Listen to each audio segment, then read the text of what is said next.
Sugeng pepanggihan malih kalian Subadi Prawata. Ing kalodhangan menika badhe ngaturaken waosan buku basa Jawi Jagating Lelembut.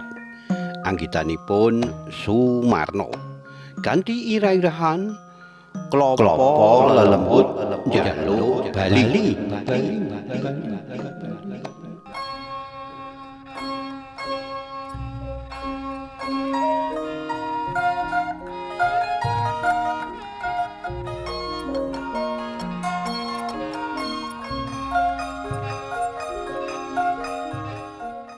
Yuswane Mbah Reja udakara 70 taun.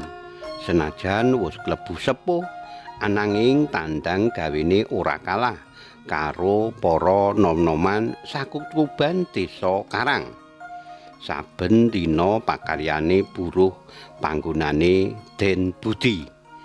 Yen ngepasi sawah akeh gawean, Mbah Reja makarya ana sawah. Kayata macul, nglawet, tandur, ngrabuk, matun apa dene panen pari.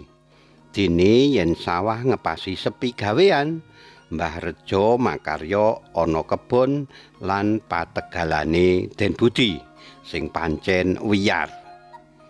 Nandur bibit, ngrumat tetuwuhan, nyiram wit, ndangir lemah, apek klapa lan liya-liyane. Prasasat saben dina Mbah Reja ora tau leren. Malah saka nyambut gawe Mbah Reja isih kudu ngarit sebat ngopeni wedhus cacah 6.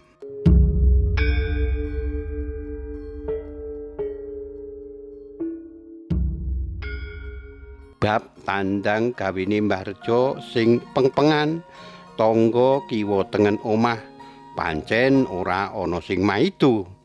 Mbah Reja kuwi wong tuwa sing petel nyambut gawe. Ananging ana sipate Mbah Reja sing kurang becik, yaiku ngopeni barang darbeke liyan. Upamane mulih saka makarya, weruh gedang mateng ana pinggir dalan banjur diapek tanpa nembung karo sing duwe. Yen pas ngarite wedhus kok wayahe kewengen, banjur bras-bres ngarit kalonjono duweke liyan. Yen ana sing ngelingake, mbok aja tumindak kaya mangkono. Jawabane Mbah Reja malah sengol sajak ora dadi karepe.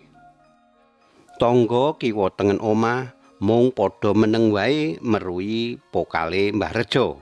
Mundhak dadi rame apa dene sulaya.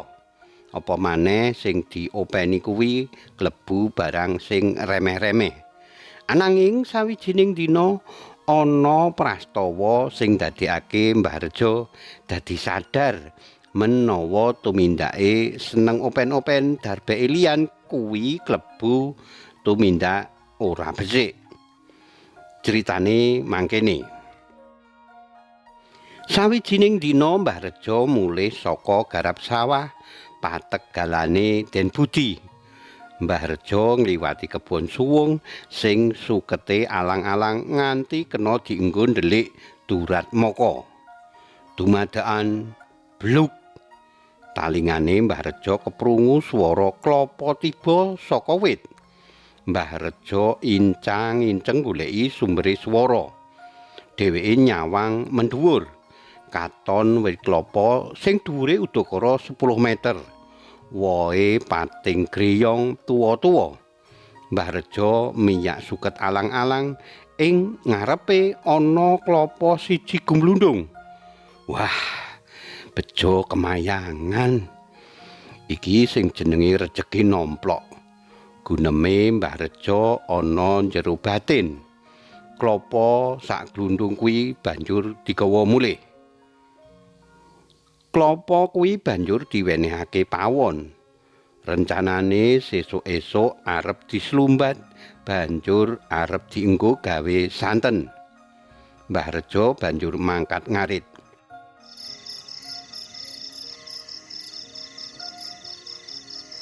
Bengine udan krimis kawit sore gawe kahanan kekes. Mbah Rejo wus mapan ana peturon sebab awake pancen krasa lungkrah. Udakara tengah wengi. Mbah Rejo rumangsa krungu swara ngaruwara njaluk tulung. Mbok menawa iku suarane tangga ngarep omah sing pancen lelaranen. Guneme Mbah Rejo ana njero batin. Ananging sing dadi gumune Mbah Rejo, swara kuwi molak-malik. Kadang kala swara bocah cilik ngaruwara. Kadang kala swara wong wadon. Kadang kala swara wong tuwa. Malah sangsaya wengi swara kuwi sangsaya sora lan cetha wela-wela. Mbah Rejo mengkirik kitoke. Swara kuwi sumbere kok saka pawon. Mbah Rejo njupuk senter banjur mbuka lawang pawon.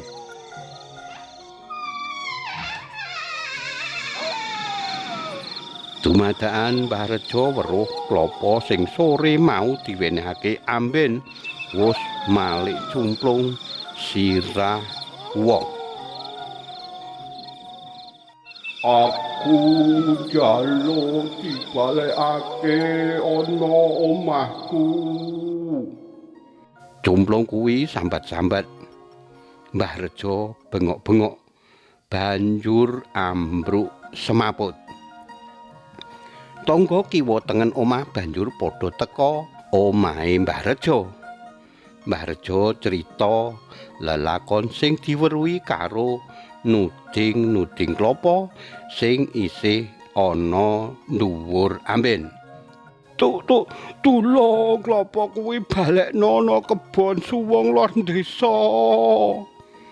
Mbah Rejo njaluk tulung marang tangga teparo. Klapa dibalekake ana papane. Saka prastawa iku tekan seprene Mbah Rejo ora nate open-open darbeke liyan. Senajan wong sing duwe ora weruh. Gusti Allah mesti pirsa. Ya yen sing diopeni kuwi barang enak dipangan, yen sing diopeni kuwi memala ra malah nyilakani. Ngono guneme Mbah Rejo nalika nyritakake lelakone. Nalika padha tirakatan ana daleme tangga sing lagi kesripahan. Karipta dening Sumarno. Cariyos menika kapetik saking kalawarti basa Jawa Jaka Lodang nomor 21 tanggal selangkung Oktober 2000 selangkung ing Ngayogyakarta. Matur nuwun awit kawigatosanipun saged pepanggihan malih wonten ing cariyos-cariyos sanesipun. Matur nuwun. Nuwun.